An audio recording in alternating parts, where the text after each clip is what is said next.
So we got three great panelists, and they're ready to go. So the first to my left is Saleem Ghubril. He runs the Pittsburgh Promise. He told me they've been at it since 2008. So we've got, more than 10 years of experience that he's happy to share. Michelle Miller-Adams, who I mentioned before, she is at the Upjohn Institute for Employment Research and also a professor at Grand Valley State University, and is called upon to answer the question that I think you asked at the end here. How does this happen? What are we learning from Promise programs that people can apply in these different parts of education, work, or community? And then we have Ed Smith.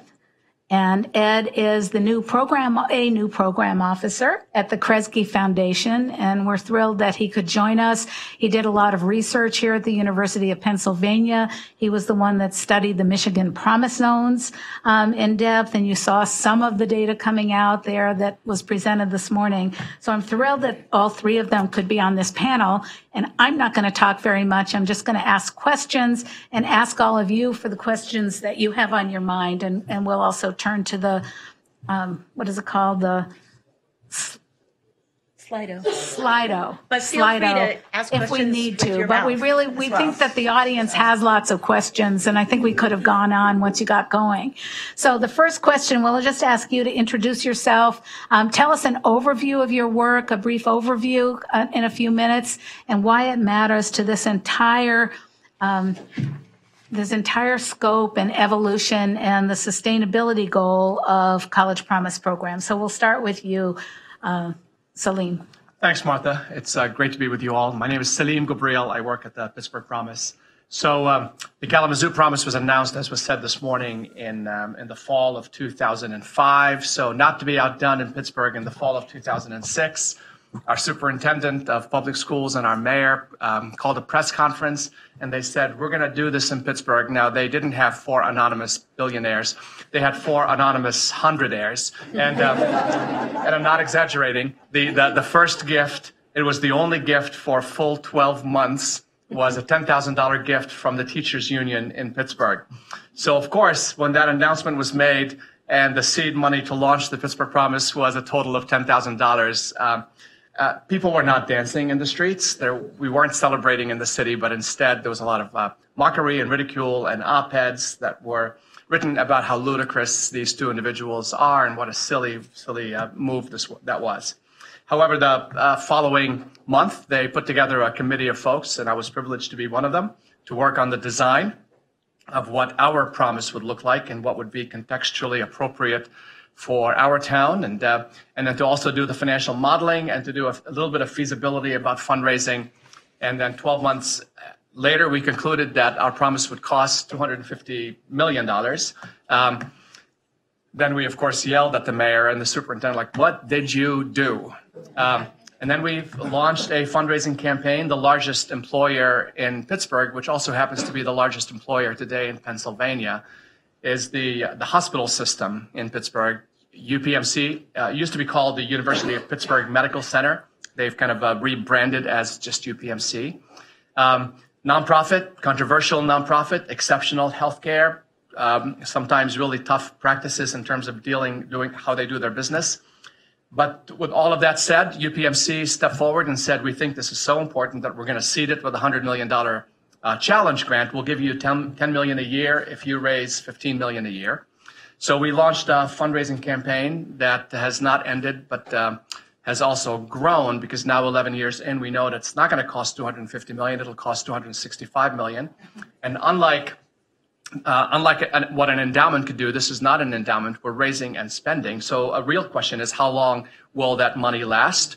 And at the beginning, we didn't know. So we could, to the best of our abilities, say our models say that it will last for somewhere like 2 generations of kids. We just kind of hid behind that vague language, 2 generations of kids. But 7 years in, with real data, we could say, while projecting ahead, $250 million will last till 2026, but we must last until 2028, because then The class of 2028 was in the first grade, was in kindergarten. We felt like it was our obligation to commit to the students who were in the system under the umbrella of the promise. But we also felt like integrity required for us to quantify the shelf life of this. So we're making a promise, but it's not a perpetual promise. It's not an indefinite promise. It's a promise that will see the class of 2028 through 4 years of post-secondary education.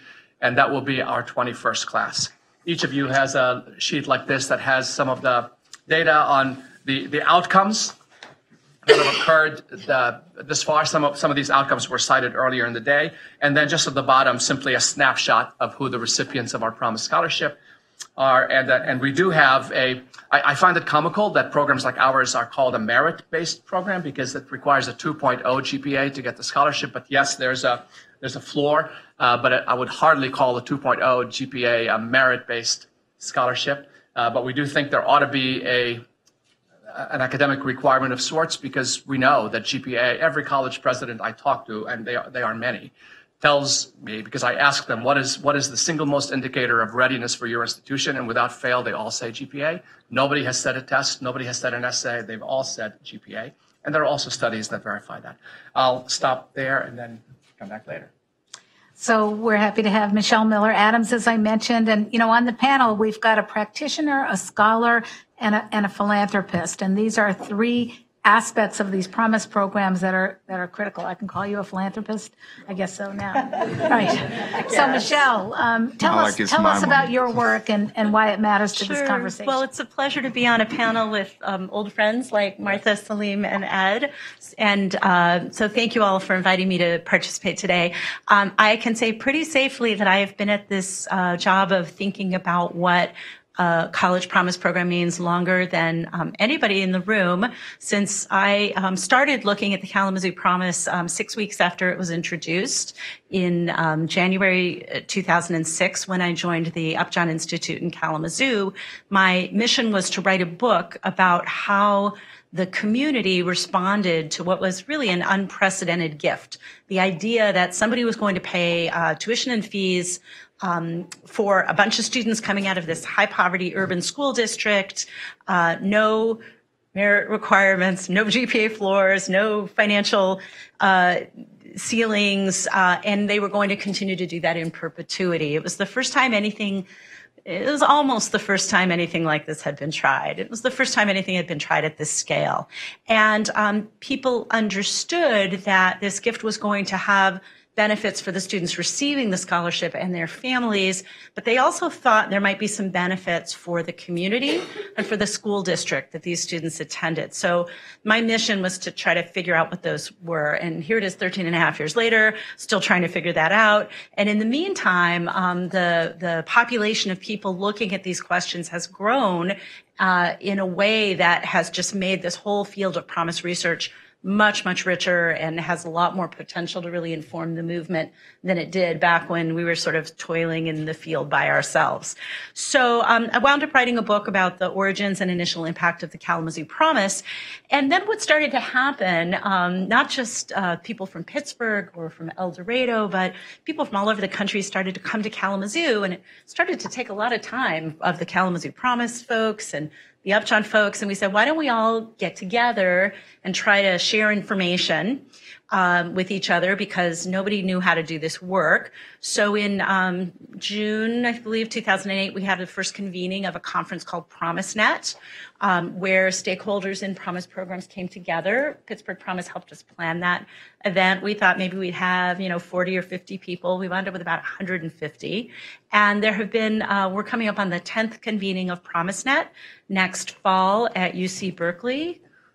There are these little cards over there. I hope many of you will come. We want to have a really strong representation of not just people from California and also a strong representation of researchers. So through things like PromiseNet, through projects like Laura and Ed's volume that's coming out, through the work of a lot of junior and mid-level and now more senior researchers, we are really just starting to assemble a body of research that makes the Promise movement more evidence-based. I think there's a very, very long way to go. I would say we still don't know more than we do know. But on the other hand, even though I've been at it a long time, it's not that long, right? This is really quite a new phenomenon. I made a list of everything that we still need to find out, and I'll hold on to that and share that with you a little bit later. So. Great, thank you, Michelle. Again, my name is Edward Smith. I'm a program officer at the Kresge Foundation and formerly a doctoral student here at the University of Pennsylvania. I work on the education team for a large philanthropic organization based in Detroit, Michigan, dedicated to expanding the opportunities for people with low incomes in American cities through grant making and social investments. And we do some work in South Africa, but primarily we're looking to expand opportunities to improve quality of life for people in American cities. As a program officer on the education team, I work to strengthen pathways into and through higher education in urban contexts. I try to strengthen the capacity that institutions in urban contexts have to serve underserved students, those from marginalized communities, those from, for example, low-income backgrounds, those that have been disenfranchised in traditional systems and pathways into and through higher education. And lastly, I try to align social services with higher ed programming to ensure that students' non-course and non-classroom needs are met in a way that supports success academically, but in life, and also stability both inside and outside of the classroom. We call that our ecosystem work, right? And ensuring that students are thriving in life and ensuring that the touch points they engage with outside of the classroom reinforce their success and their ability to succeed on campus. I was brought to this work because I inquired about the role cities and leaders of cities and municipalities can play in higher ed program making and policy. So I know historically local governments have played a comparatively limited role in the funding of higher education, the primary mechanism being local governments funding primarily to two-year institutions through taxes and through appropriations. But I inquired, well, what do people who lead cities, who think about those who live in cities, particularly those from historically disenfranchised, oppressed communities, need from higher education, right? And what can they give to it? I think we all kind of operate and reside in places where we give, but we should also receive and take from. It's not just a consumption good, but rather something that we all live with and experience, given how sophisticated and sometimes large and complex higher ed institutions and systems can be. Thus, I was brought to much of the Promise work, and particularly the work to support the adoption and now evaluation of Michigan's Promise Zones. So Meredith, I thought, presented a fantastic kind of debut of kind of the initial findings of what's happening with students that live in Promise Zone communities, how they're enrolling, and then now persisting through higher education.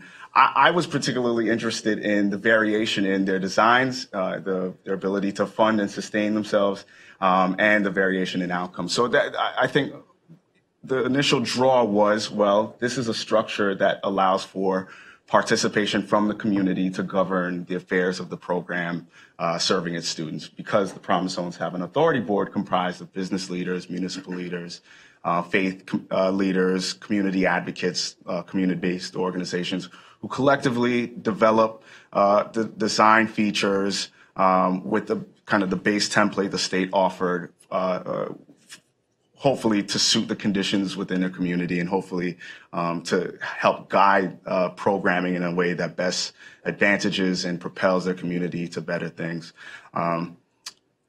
But also I was interested in how the community who perhaps are not attached to it or experience higher education perceive the promise, and what insights can be gleaned about refinements that I think would make it more equitable, serve the community in ways that haven't necessarily been done given the existing designs, and how changes evolve and why changes evolve. So I focus less so on the outcomes, but more so why things change, what accounts for variation in funding and design features, and if that's really tied to the community needs and the community conditions and community aspirations. So I'll stop there, but those are kind of the foundational the foundations of my interest in this game. So one of the things I'd like to do with the panel is have them have a conversation together. So if I throw out this next question, maybe we could just start with any one of you that wants to jump in, but have the conversation. So, Promise programs, as you heard, there's a lot of variation. Some are very systems improvement oriented. Others are just starting. They're at the front gate. They haven't raised the money, or maybe they were starting like you were so many years ago. So we've got Promise programs around the country that have specific challenges. They also have lots of opportunities. And when I look at local programs, and then I look at this wealth of state programs that have come in very quickly over the last few years, and I see sort of these two levels of Promise momentum. And I think, well, where is the perfect interface? How can states really do what's going to matter to that student, to that family, in that local community, whether it's an urban center or a rural part of that particular state? And so I just would like you to have a conversation about that for maybe 5-10 minutes and kind of flesh that out with your ideas for what would be best. I mean, could the Federal Reserve play a role in this? Could we as Promise leaders do something? Could researchers look at this? I'm going to jump in and make a point that should probably be obvious by now. It's a really challenging field to study. And the reason is there are a lot of Promise programs. Martha just showed us how many, and they are literally all different. Every single one is different. Even the 10 and now 15 Michigan Promise zones, little details that are different. So, part of the challenges for researchers in the community has been to be able to kind of like abstract lessons. And as Saleem has said in other settings, the people doing the work are focused on their own communities, right? It's a supremely local activity. The programs come out of local needs. They're assembled through local assets. The focus is on local population, the local community. And so I think it's been, even more challenging than in other policy areas to learn lessons from each other and then to have those lessons percolate up to the state level. I see a big disjunct between what we have learned from local programs and whether that knowledge is embedded among state program designers. I don't think it is. And there are examples at the state level of well-designed programs, and there are examples, we've heard a few already, of really poorly designed programs. So I think that's part of the challenge. Mm-hmm. Yeah. I'll jump in. I think for the Fed Reserve, a role that they could perhaps play is providing insight and research that helps program leaders and policymakers kind of knit together these financing sources that, Martha, you've explained, and that many here have discussed. So just, with my funder hat on and arguing Kresge's stance on this, private philanthropy, bankrolling these programs is not a viable solution in most, if not almost all cases, right? I think we've articulated the point, the Kalamazoo Promise, the El Dorado Promise, bankrolled by Murphy Oil. There are some unique circumstances within their community that allow them to thrive and operate and sustain designs that maximize kind of the impact of the funding and ensure that designs can be delivered and sustained over time with relatively little support outside of the philanthropy bankrolling. And that has not been the case for other programs. And in many cases, programs suffer from extreme fundraising pressure and fundraising fatigue. And under that, perhaps a lack of political and public will to contribute the type of funds that will sustain it private alone going forward. So I would argue that, yes, moving forward, knitting together different sources of revenue, public, perhaps with an element of savings accounts, some policy designs that allow for tax revenue to support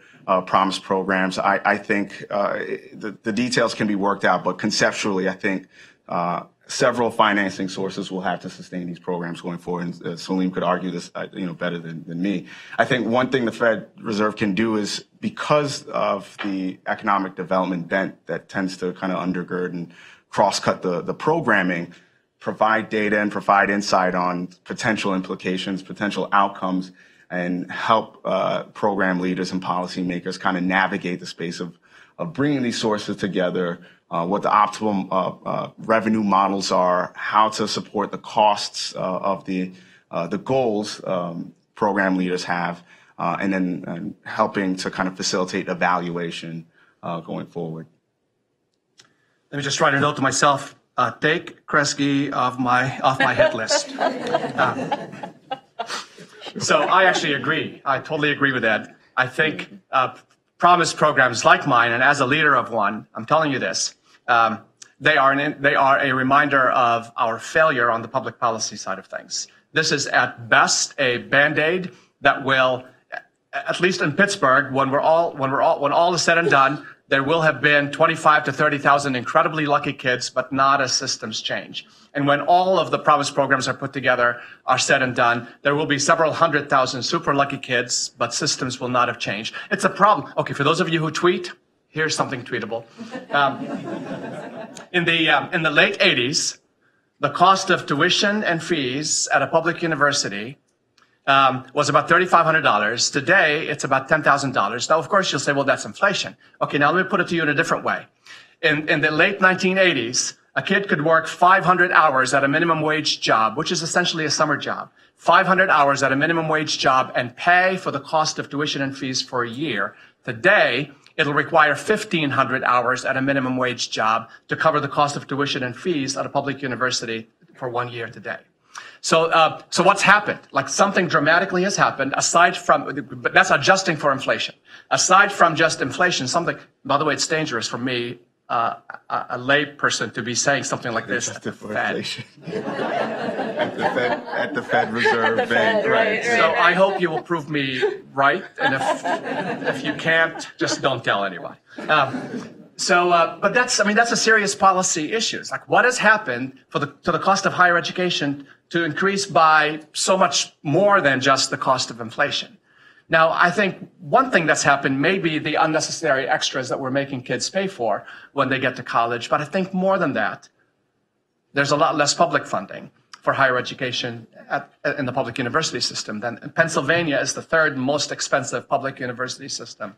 Have we grown to the second? In loan debt, second. Yeah, second in loan debt, the third most expensive public university system for tuition and fees.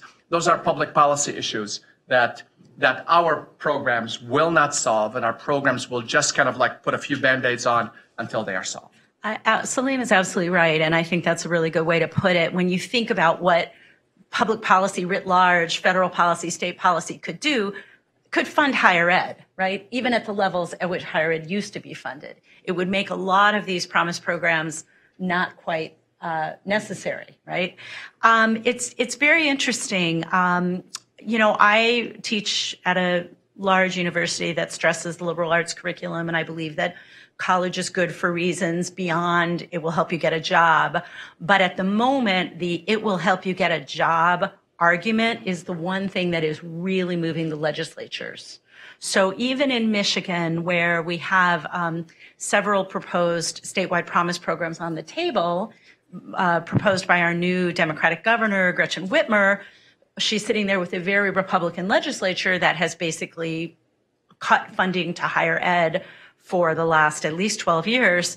The one program that stands very, very good chance of passing now with the Republican legislature is an adult, kind of like a Michigan Reconnect modeled on the Tennessee Reconnect, adult free community college for adults who don't have college degrees. And it's all about skills gap, workforce, high need credentials, serving business needs. And if that's the peg that's needed to get funding for higher ed, I guess that's the peg we have to use. It's what we've got, right?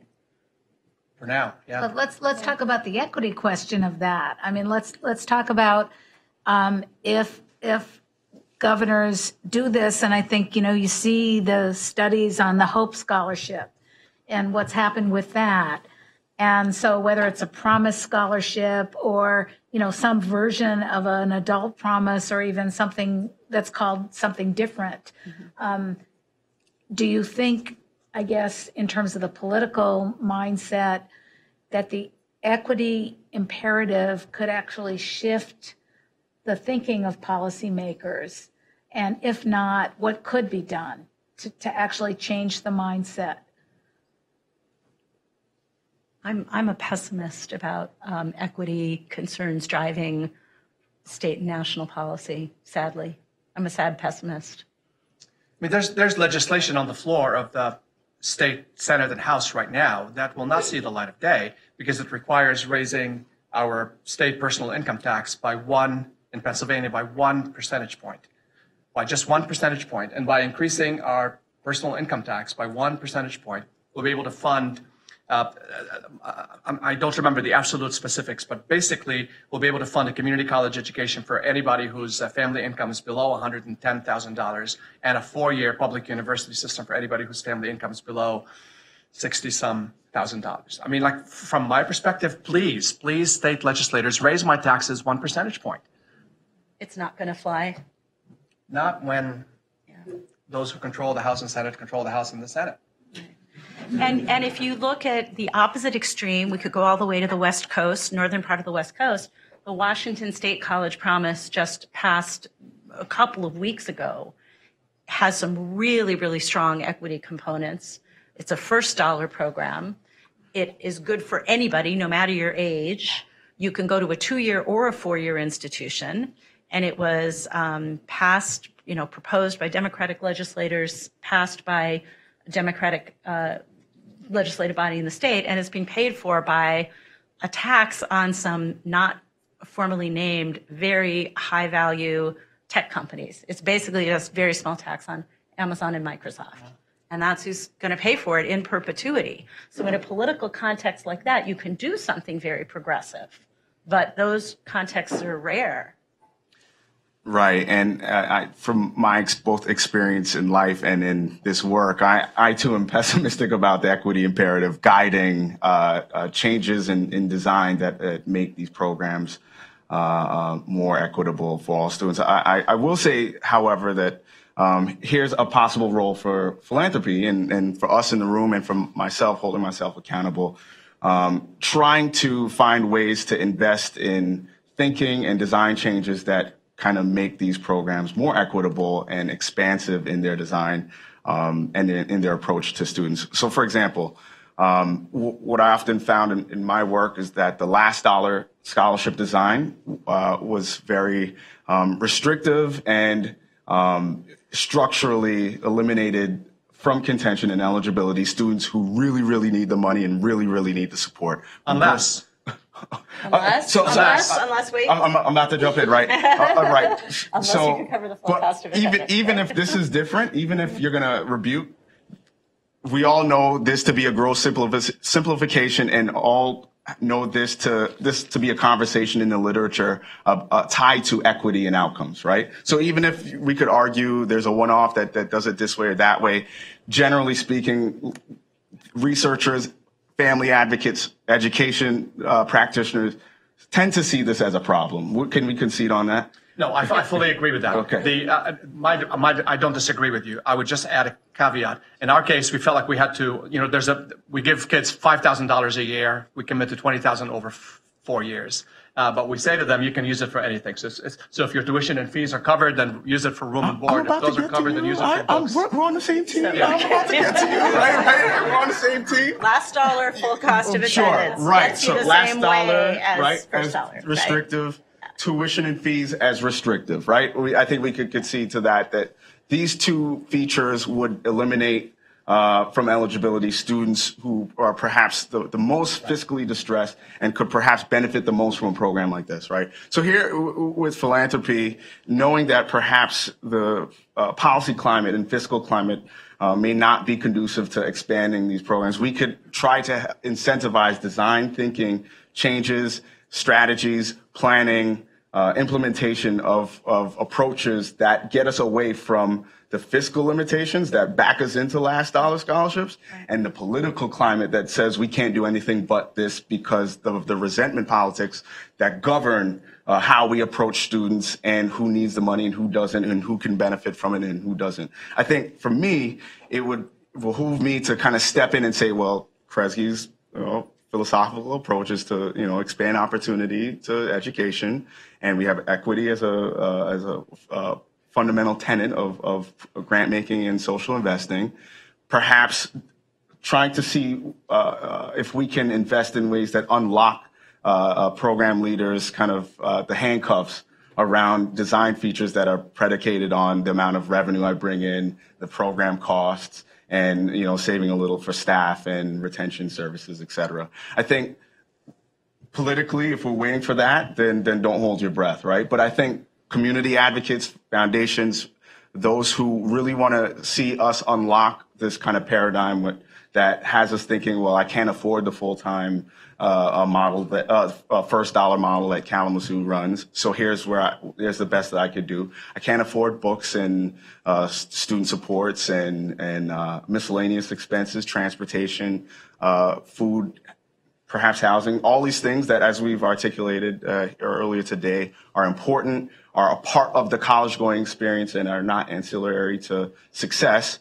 Then why don't we try things like Last Dollar Plus, or why don't we try things like summer funding for enrollment to accelerate students through their programs? I think there is a role for philanthropy to play, for business, et cetera. Those who can govern, influence the program design and influence the experience students are having without the layer of policy that's kind of blocking us, and the layer of fiscal kind of circumstances that are kind of handcuffing us to designs that are not equitable and are not meeting the students we need to meet the most. And I think sometimes that those design implications they're just unintentional. I don't think anybody sets out saying, I'm going to craft a college scholarship program that's not going to help poor kids.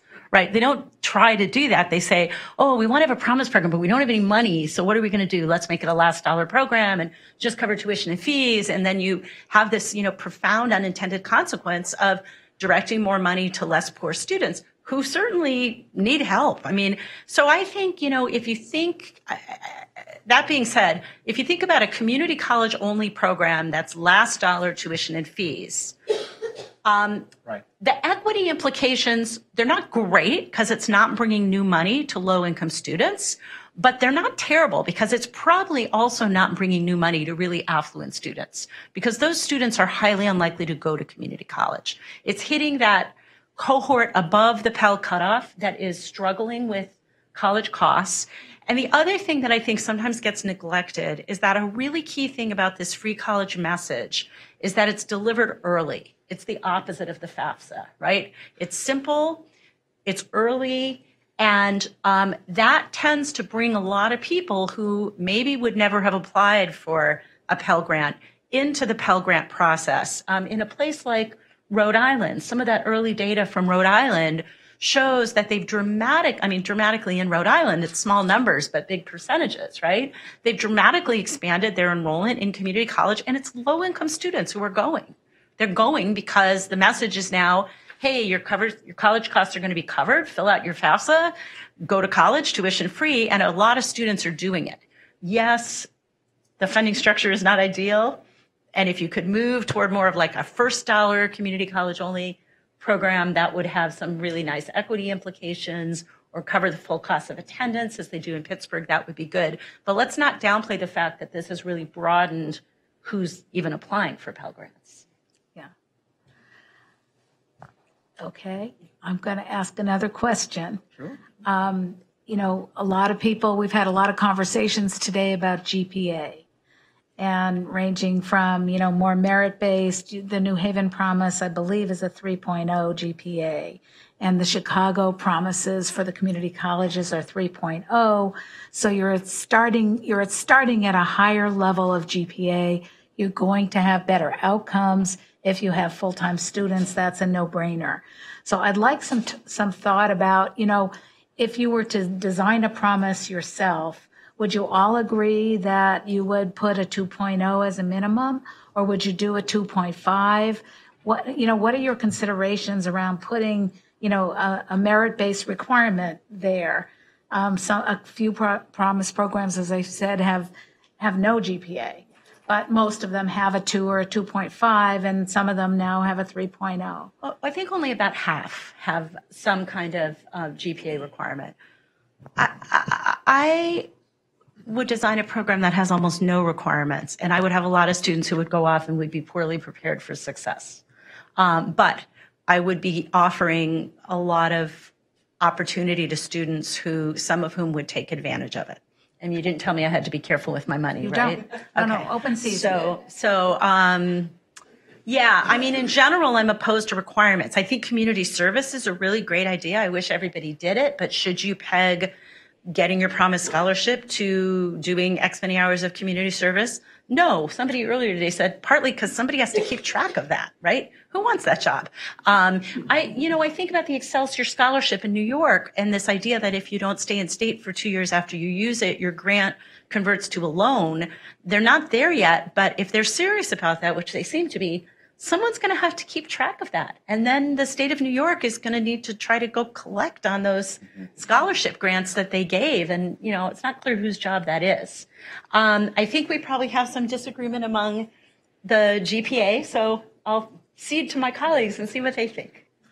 Well, I am in agreement with you. I would not incorporate a GPA requirement or a threshold. So I'll just say I agree. But in my work, I found that many of the program leaders did not want to do that either. In fact, the fiscal climate backed them into that, and they needed ways to eliminate costs. And this was one way, perhaps perverse, but one way to do that. Right, exactly, right. So I want to acknowledge that, and this kind of ties to your earlier comment. I haven't found many program leaders or supporters who said, I want to adopt a program that makes it hard for the students who need it the most, financially as well as academically, to get the supports they need. I would argue that there are many, just like there are many teachers and many educational leaders who said, I want to do right by my students and community. And again, I welcome others to jump in here. When put in front of the fiscal limitations and when put in front of the political kind of climate that suggests that I won't have the will I need to sustain the program unless I concede to some of these design changes that I know perhaps won't serve the students well, here are some of the concessions I'm willing to make. We both noticed there's a program in Michigan that has a 3.5 GPA requirement. We know how grade point averages like that correlate quite strongly to socioeconomic status.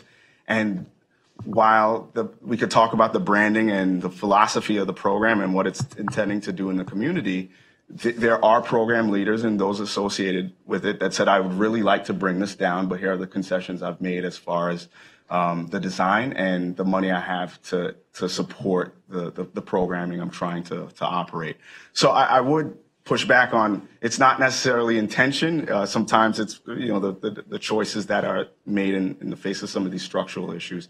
I would say as far as just ideally, sure, I like others have mentioned here, I think the extent to which students can predict the amount and how much they're going to receive for both tuition and fees, but also possible other supports, a program that expands opportunity and not just kind of capitalizes on performance in schools or tries to bet against performance in high school as a kind of a safe academic bet in college, are programs that I think I would support, but also programs that if we were to look at, for example, the legislation that passed some of these programs that in policy, are programs that mirror the spirit of the legislation to promote growth, opportunity, economic development, social mobility. And to me, it's hard to do that when you have restrictions that just kind of capitalize on past performances in high school, performances that often map well with high socioeconomic status. You should weigh in. Yeah, I will most certainly weigh in. I did design a program that does have a minimum GPA. And of course, it's a low one. Right. It's a 2.0 GPA, right? And I would do that again. However, I would say the following, in addition, I would say the following. In the handout that I gave you that shows kind of how many students received our scholarship whose GPA was between 2.0 and 2.49, and those who received the 2.5 and higher GPA. I can tell you this, that the majority of the middle column were admitted to our local community college, and I salute our community college. I stand in absolute admiration for their mission of educating everyone, and they're entirely they admit everybody. Now, having said that, I will also tell you the following. Our data tell us that where a student begins her or his college education ends up having a significant impact on their ability to complete or stay enrolled. And of the students who began their college education at a 4-year, let me back up, of the Pittsburgh Promise scholarship recipients who began their education at a 4-year public university, 72% of them have earned a degree or are still enrolled. Of those who began at a 4-year private college or university, 68% of them have earned a degree or are still enrolled. And of those who began their education at a 2-year public university, i.e. community college, 24% of them earned a degree or are still enrolled. It'll be impossible, I hope, for all of us at the table up here to deny that the readiness of the student matters. Like, their high school education tells us whether they're ready to succeed or not, and to contribute to further failure experiences where they begin and struggle and fail is something that we also have to figure out how to live with in terms of the psychological impact that has. Mm-hmm. You can do anything you want to do. We believe in you. There's promise that lives in you. Go to college, and we give you money to go there, and you go there, and six weeks later, you're not there anymore. I'm not sure that's doing a whole lot of kids a whole lot of service. I think that just brings up the kinds of interventions that we heard about earlier in connection with Detroit Promise Path and College Possible and some of these other intervention programs. I mean, I would say one of the, I was thinking about how to sum up 13 years of research in 2 minutes. We know that simplicity is a friend in Promise program design, but we also know the money alone is not enough. And if you are going to be sending semi-prepared or unprepared students onto higher ed, you better have a system in place that's going to help them be successful. And it's not rocket science.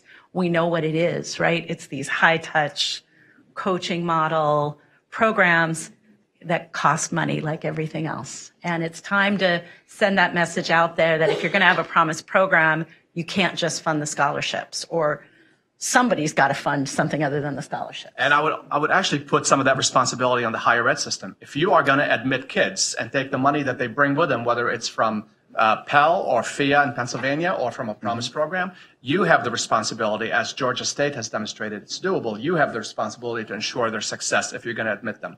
If you're only going to admit them because you got a full year worth of Pell in the first semester, and then if they say bye-bye, you keep the Pell, that's entirely irresponsible. If you're going to admit them, then the support services have to be provided by you who admit them to ensure their success. Thank you, Madam Chancellor, for doing what you're doing at Rutgers.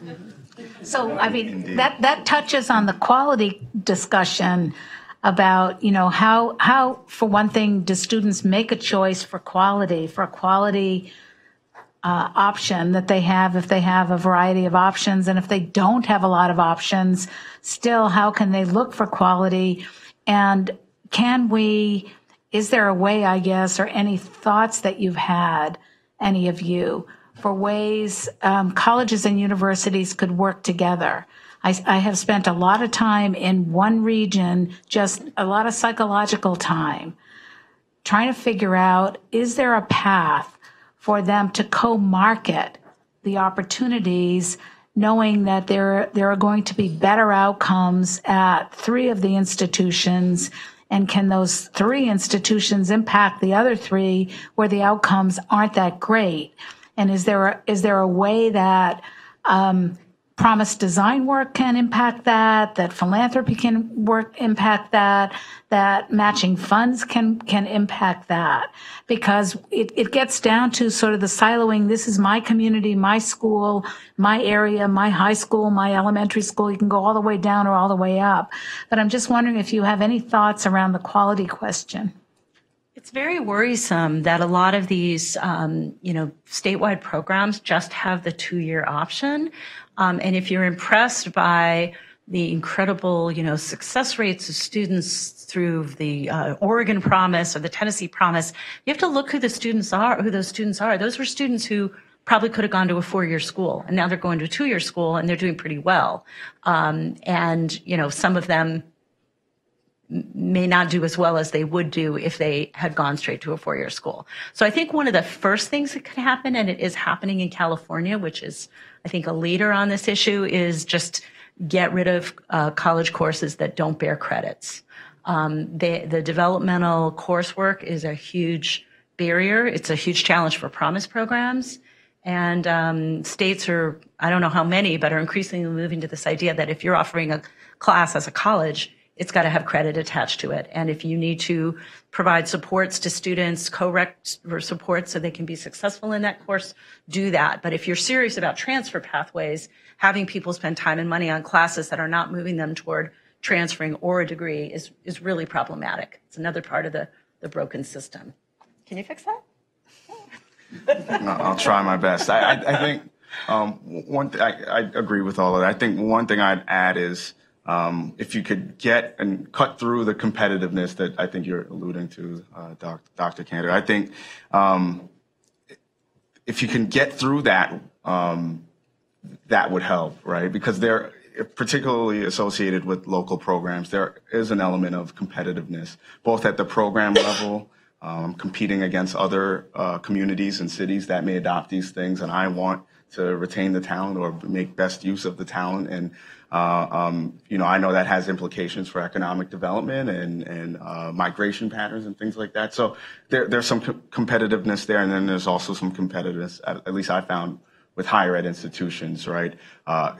Promise programs can be a substantial fiscal stabilizing tool, right?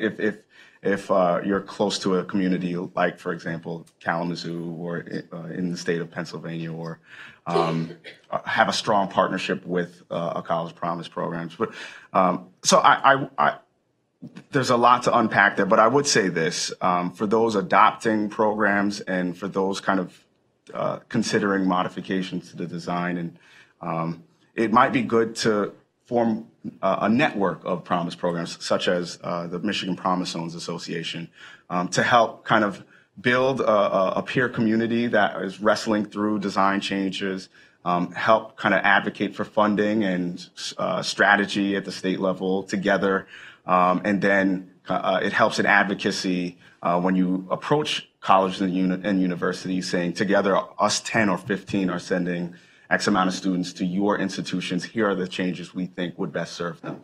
And so I think mobilizing is one thing. I think before that, if you're adopting or considering some changes, being clear on either the brand you're trying to project or the philosophical approach of the program, I think, is critical to gaining the type of will and finances you need to sustain it in the long run. So is it a workforce competitiveness / talent development program? Or is it a residential amenity to draw new migrants into the community, or to do things socially and culturally and promoting vibrancy, prosperity, that you think will increase revenue in the community? Is it an affordability play, right? So for those that do not earn Pell and may miss out on state need-based aid, but could have their loans reduced by something like this, is it a broader affordability play? And I'm not weighing in on whether these things are good or bad, but I'm just saying identifying a coherent branding strategy and what your program can do, does well, I think would help in gaining some attraction from stakeholders who can champion it and represent it well when you're not there. Is it a college readiness / enrollment promotion program, right? And I think that causes you to look at your schools and think about the populations of students that are not being served well already by higher ed. And these are just a few examples. I think just being clear and cogent on the program you have and the outcomes you're trying to accomplish and how it serves the broader community, I think would help with some of that quality, because now you could direct your resources in a way that kind of maximizes the outcomes for students. I think, Saleem, the modifications that the Pittsburgh Promise has layered in over the last 10 years have done this quite nicely, actually. And on the, thank you. And on the quality, like the rightness, the quality of the match between the student and the higher ed institution is also an important one. Enough has been done and written about right matching that I hope we're all paying attention to. That, you know, if a student is undermatched, meaning if the student's abilities are such that they would do better at a more rigorous institution, but they go to a less rigorous one, the old, like, this is my safety school, I'll go to my safety school, and then, or, you know, I'll go to a cheaper school and then transfer after 2 years there. We're finding that student ends up doing worse at the less rigorous school than they would at the more rigorous one. Just like when I play tennis with somebody better than me, which is the rest of the world, I play a better game than when I play tennis with somebody worse than me. So I think paying attention to those kinds of qualitative recommendations. We have just this year, well, last fall, we introduced a competition, if I may, among the higher ed system in Pennsylvania. Our money, the Promise money, Pittsburgh Promise money stays in Pennsylvania. Every public or private, 4-year, 2-year, trade, technical, faith-based, secular, every institution. So we've sent 19 students to Penn, Dr. Perna, and we're proud of that. And we sent 120 students to Carnegie Mellon University on the other side of the state, just because they're closer. Well, they go. We support them wherever they want to go.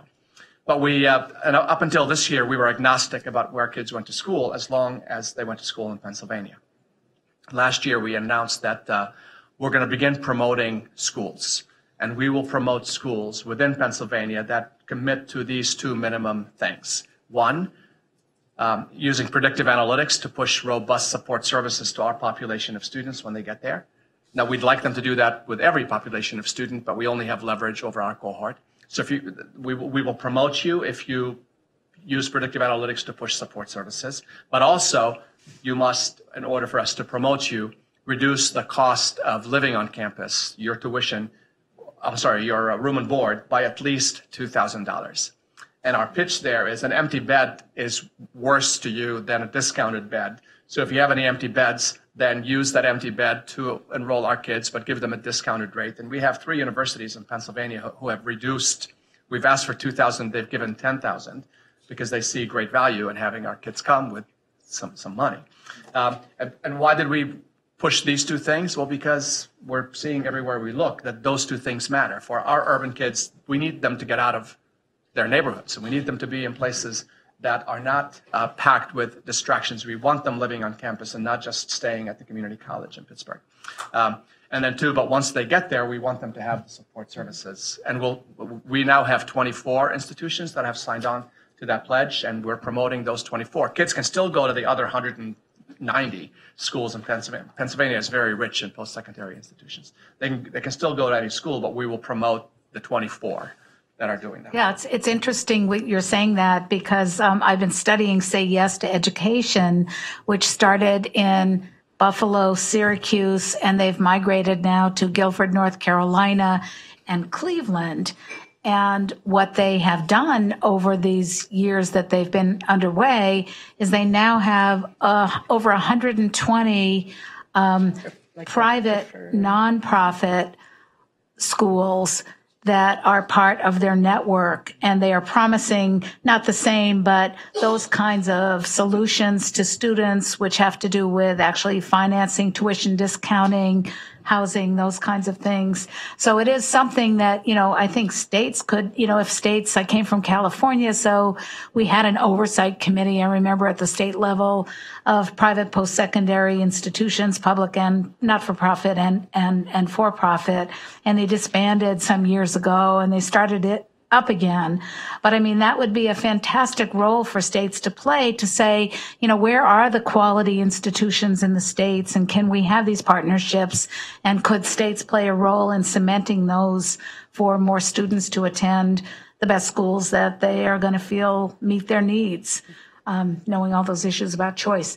So with that, let me open this up to the audience. We've got about 15 minutes left, and we have a couple of questions from from the Slido. Slido, sorry. But I'd rather just open it up first, and then I'll go back to those questions if we need to. So say where you're from and what you do, and then ask your question. Okay, my name is Michelle Garcon. I'm from the Kansas City School District. I'm a college and career readiness manager. We can talk more about what that means later. But basically, when you mentioned the idea of predictive analytics and having schools use that to create the support services, can you tell us more, like break that down into what that actually is? Yeah, I mean, it's frankly not that hard. What do we know? We know that first-generation kids struggle when they get to campus. We know that racial and ethnic minority kids struggle when they get to campus. We know that low-income kids struggle when they get to campus. And support services exist on every campus in abundance, but they sit in an office passively waiting for a kid to crash and burn. And when the kid crashes and burns, then the support services are made available to them. What we're basically saying is that let's not wait until the kid crashes and burns. If you know these populations struggle, and so then start from, well, maybe by way of example, what Georgia State has done. They require those three populations of kids now to come on campus for a summer semester before their freshman year, and that doesn't cost them any extra money. They're required. If they want to be at Georgia State, you will come and spend 6 weeks on campus before. And if you have any remedial work or any developmental work to be done, you will do it that summer, and we're not charging you for it. Their line: poor kids cannot afford to pay for remedial work and developmental work, and poor kids cannot afford to fail a class. So let's create a system that enables poor kids to not fail. And so anyway, so it's like using what you already have to target that population of students. So when the Kalamazoo Promise was announced, the local community college invested like $10 million in building this beautiful student success center, and they had success coaches and, all kinds of student needs way beyond academia available, but it was still there on sort of the buffet, come and get it if you need it style. And a few years ago, well, more than a few years ago, the Kalamazoo Promise switched its rules. So if you're a Kalamazoo Promise recipient and you're attending that community college, so those are by definition the less academically prepared and more likely to be low income and students of color, they are required to meet with a success coach. And it's just part of the, you want your scholarship, you're going to meet with your success coach. So that's another example of turning those buffet type services into more of a push. We're going to get you wherever you are and kind of help you along the way. Yes. My name is Saleem. I'm contracted for Philadelphia School District, but I do financial fitness. I'm a financial fitness coach for young people that's like a hobby. But my question is, how could these kids access these college promise programs, and what's the turnaround time once they become a part of this? That's my question. One statement that has been made often throughout the day today is, simplicity matters. So simple messaging, easy access, those things matter greatly, and it's best when they are built into the design. In our case, the messaging begins with as young as pre-kindergarten. I don't want to brag, but I am the most sought-after commencement speaker for pre-K ceremonies. I do a lot of those. So we're talking about how do you talk to a 4-year-old about higher education? But you do what you can. But we start the messaging pretty early, and then it gets really aggressive, super aggressive in high school, somewhat aggressive in middle school. And then the application, and then every kid is eligible. So there's not really an application process. If you meet the GPA, then you live in the city of Pittsburgh, you're eligible for the scholarship is yours. You have $5,000 waiting for you upon graduation, unless you don't need $5,000. If you go to the community college, you don't need $5,000 because it doesn't cost that much. And then it's as simple as logging into your student portal. As soon as you log into your student portal and tell us where you're going to college, we take it from there and then communicate with your institution about having the institution bill us. But in order to take advantage of one of these programs, you need to be lucky. You need to live in a community that has some kind of promise program set up or, available to them. So that's what we were saying earlier about how it doesn't solve the structural problem of the college costs for the average American student. So I'll jump in here, just trying to, I guess, underscore a point I think comes through in Saleem's comments. Of those that I studied, a key and material shift or consequence of whether it attained some of its outcomes or not was relationships with the school district, right? So I think oftentimes, and researchers, we do this, think about and conceptualize the programs in isolation from the things that are happening in the community, particularly the education context in which it operates, right? We tend to think, oh, well, you know, this resource is here, and if people just know about it, they'll take advantage of it, and they can get on with their lives. What I found is that programs that do it effectively have a strong relationship with the school district, right? So that you can have things like kind of the program leader talking at a kindergarten graduation or in the elementary school talking about the Promise program, or parents and family members of students knowing about it, encouraging their students to do what they need to do to take advantage of this resource. It's not just cash, it's a tool, right? They frame it in a way that allows the students to make the most out of it. And I think that's done well when there's a partnership with the K-12 context, whether it's private, parochial, but in most cases with a public school district. What happens often, and even in the most endowed Promise programs, there are sometimes past political beefs, and there's an adversarial, relationship between the municipal leaders and the school districts, and in some cases, the school district leaders are not at the table when these programs are designed or adopted. And I think that can only serve to undercut the full possibility of what this program can become. And I think that's when you have students who know that they're in line for it when they're 5, 10, and 15 years old, right? It doesn't just hit them at 12th grade when they have to put together a plan for what they want to do after high school.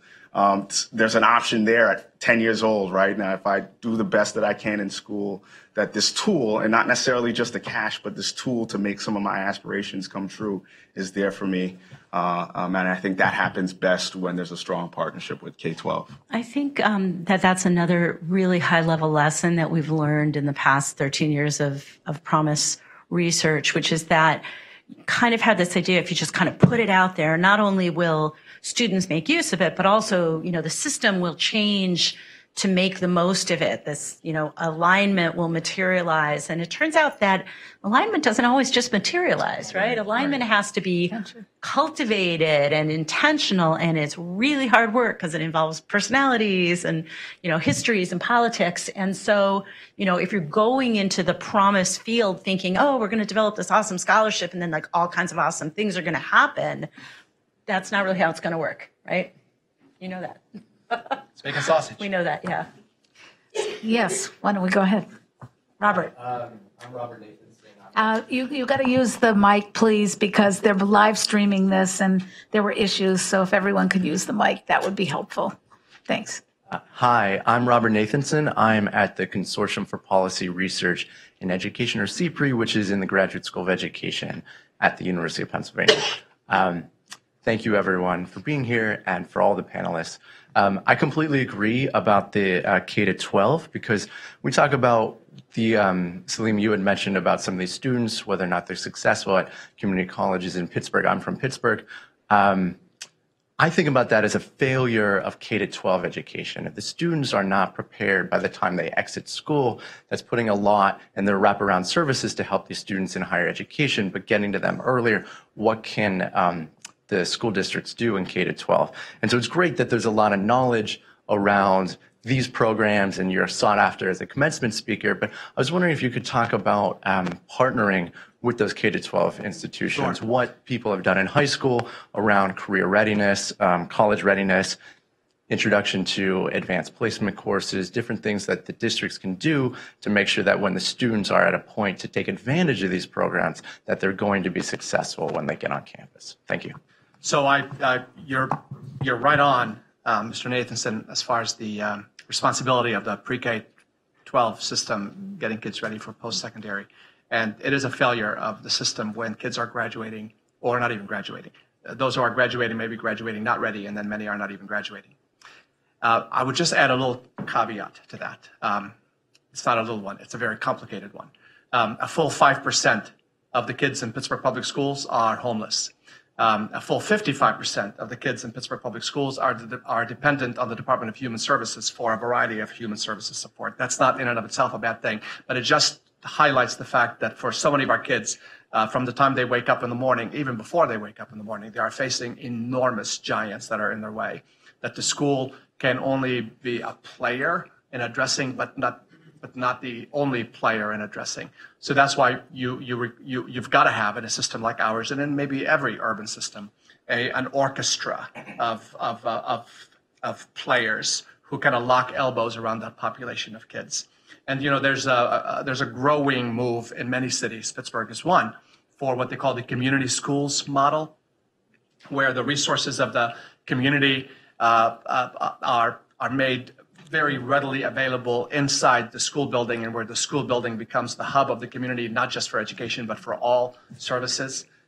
So, you may be familiar with Westinghouse High School in Pittsburgh. Westinghouse is a community school right now. Westinghouse continues to struggle like, my goodness, I wish kids over there would have a break. But Westinghouse High School is an example of a high school where right now we're just kind of bringing all of the resources of the community, whether it's medical or dental or legal or mental health or adult education or recreation and all of those things, mentoring, tutoring inside the school building, because it's going to require the entire community. The school by itself cannot do that. We have seen the schools in our system do some things that are noteworthy. It also breaks my heart to say that, and even in our most successful high schools, and we have, an urban public school system is not a monolith. We have 57 schools. Of those, many are superb, are as competitive as any school in the suburban area around Pittsburgh. But even within our most successful high schools, for example, there are schools within schools, and then component of, there might be. There are certain tracks, like there's the mainstream kids and there's the scholars, and then there's the Center for Advanced Studies, and you kind of test into the Center for Advanced Studies, and you're getting different quality education inside the same school building depending on which track you got lucky to be in. We pushed hard, and the district agreed to change the criteria for admission into the Center for Advanced Studies so that every kid can access those programs. Now, if they're not ready, they're going to struggle in those programs, but we want them at least to have access to them. We have pushed, and the district has complied, for an increase in AP courses in all of our buildings. We have some buildings that have 45 AP options, and then some that have 2. So there's been great cooperation between the district recognizes that if kids are not graduating from its system, or if they are graduating, they're not graduating eligible for a Pittsburgh Promise scholarship, as low as the eligibility criteria is, that's an indictment on that system. So they recognize it without having to use our bully pulpit much. There's a little bit of a leverage that simply comes by saying, here's this community chest that's been established exclusively for you. You better make sure that your kids are able to put their hands inside this cookie jar. Very similar in Kalamazoo to what's happened in Pittsburgh, much simpler because there are only 2 big high schools and we don't have a Center for Advanced Studies, although we do have a Math and Science Center. But, really dramatic ramp up. And if you have a chance of succeeding in an AP class, you're now in an AP class, you're taking the AP test, the district is paying for that, you're taking the PSAT, you're taking the SAT, the district is paying for that. Every 6th grader is visiting the university, every 1st grader is getting a library card, all the high school students are going to get free bus passes. There has been this, what Saleem said about the issues facing children in poverty is hugely, hugely important. But there's been this effort to bring community resources to bear. In Kalamazoo, we have a Communities in Schools program. I want to mention, though, Martha had asked me to just mention this, as researchers, we tend to gravitate toward the readily available data sets, and K through 12 data is a readily available data set, and people study how students are doing by GPA, by income, classes, et cetera. There's so much going on around the supports that students need and are accessing that come from the community, and the ability to actually longitudinally track the experiences that students and families have from pre-K on up into their career is really challenging, and it's really important. In a perfect world, we would know, there are these 3 after-school interventions, and the kids of this income level who get this one do really well, and the kids of this income level who get this one don't do that well. Maybe we should put all our money into this one and not this one. We can't even measure that because the data all sit in different places. And we're working right now with the city of Kalamazoo to create this community data system for upward mobility that tries to link these public and private data sets so you really get a full picture of the experiences that families and children are having on up into the workforce. But I'll tell you, it is hard because it comes with privacy protection and technical challenges. And that's something that possibly these large data sets that the Fed could be of help with. Yeah, and I will say, I know that Buffalo, that Say Yes has a predictive analytics tool that is trying to do that with the data sharing agreements among the public and private sector leaders and organizations. So there is a movement to try to knit together these data sets, but that is maybe something that the feds could help us with, that the Federal Reserve could look at, maybe the financing data sets that are sitting separately in these different areas, and then move to the wraparound services and the academic supports and other kinds of things. Well, we have a couple minutes left, so we're going to just end with a last question. And we do have, I think, 6 or 7 questions, so we'll make sure that we get answers to those that have come in. Some of them are very specific, so I think they're one answer question. Or find us at the networking. Right, at the networking. But I think the last question is for each of you.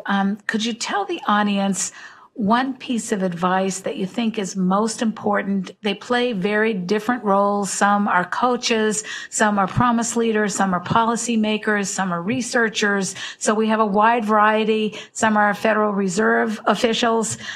So we have a wide variety, and some are students. That's why we're here. A wide variety of audiences. So given the entire conversation that we've had this afternoon about student success and community success, and the ways Promise programs can be spurred on by focused, intentional leadership from the local Promise program leaders, from research, from philanthropy, what's one piece of advice you would have to this broad audience? So maybe we'll start with Ed over there. Sure, thanks.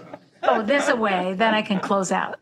Sure, so I would just, what I've learned is that it takes a lot of work to know your community, know its people, its resources, its needs, and its aspirations, and start with that.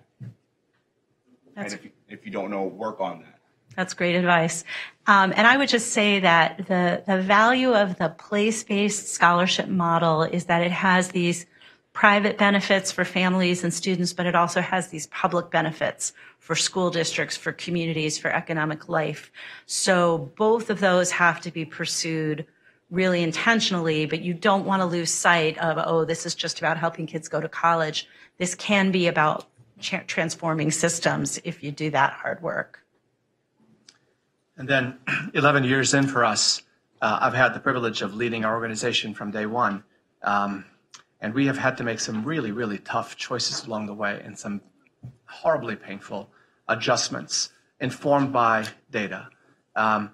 So I would urge you, advice would be to keep a really close eye on your data. Don't ignore indicators, like the dummy light on the dashboard of your car when it's telling you, check the oil. And then when the data tell you, you didn't necessarily mean to do this, but you're leaving out a group of kids because of the decision that you recently made. Pay attention to that. That's it. Okay, so I'm going to summarize what the three of them have said. Advice to all of you. First, go local before you go state and impact states with local results. Second, make sure public and private benefits are coordinated if I think our common goal is systems change and sustainability. And then lastly, to make all this happen, we're going to need to be much better at connecting and using data for results. So with that, why don't you join me in thanking the panelists, and we'll move to the last part of the program.